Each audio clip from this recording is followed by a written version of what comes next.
que signifie on ne paraîtra point devant l'Éternel les mains vides.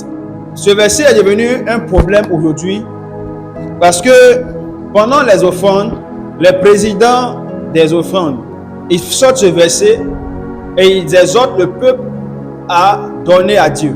Quand tu es enfant de Dieu, quand tu viens à l'église, il faut t'apprêter à faire une offrande à ton Créateur.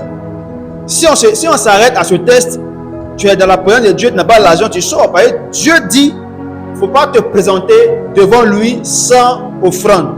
L'homme de Dieu, puisque ce n'est pas ce qu'il veut ressortir comme information, son objectif c'est que tout le monde apprenne à donner.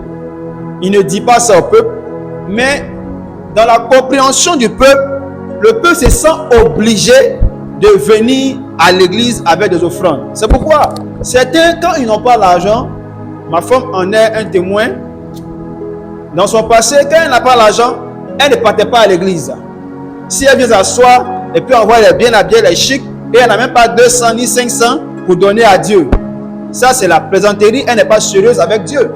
Donc, le regard qu'elle va recevoir des autres l'emmène à rester à la maison. Donc, elle refuse cette honte-là. Et elle reste à la maison. Il y a une autre catégorie, eux, ils bravent le fait de rester à la maison. Ils arrivent jusqu'à l'église, mais rien dans les poches. Ils forment les poings. Les poignets, ils forment ça jusqu'à ce qu'il y ait comme une boule de pétanque. Tu ne peux jamais t'imaginer ce qui est entre ses doigts. Donc quand il va, sa main va jusqu'à toucher le fond du panier. Et il reçoit sa main et puis il la clappe. Donnez à Dieu ce qui est à Dieu. Donnez à César. À César. Et puis il tourne. On acclame les mains. On tape les mains. Et pam pim. On tape les mains. Oh pam pam.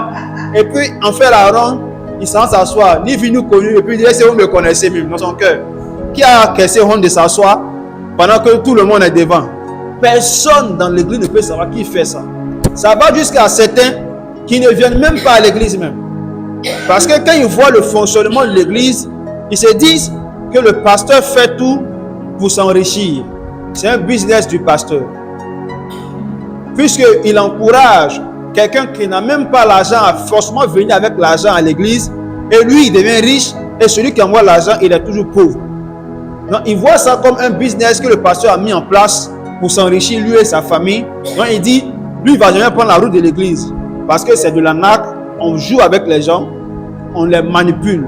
C'est pourquoi nous devons de façon urgente prendre le temps d'enseigner sur tout ce qui concerne l'argent. Quand vous envoyez votre argent à l'église, ça doit servir à quoi? Comment vous devez donner? Pourquoi vous devez donner?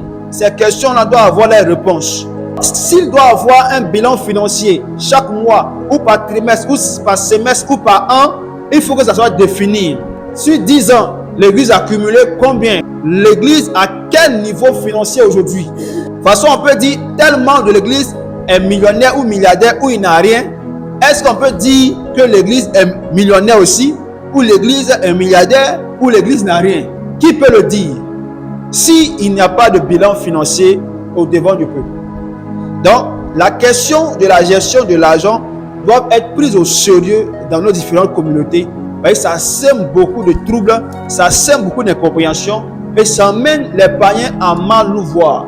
Donc, en tant que chrétien, le pasteur même doit être à l'aise quand on lui pose des questions en ce qui concerne l'argent.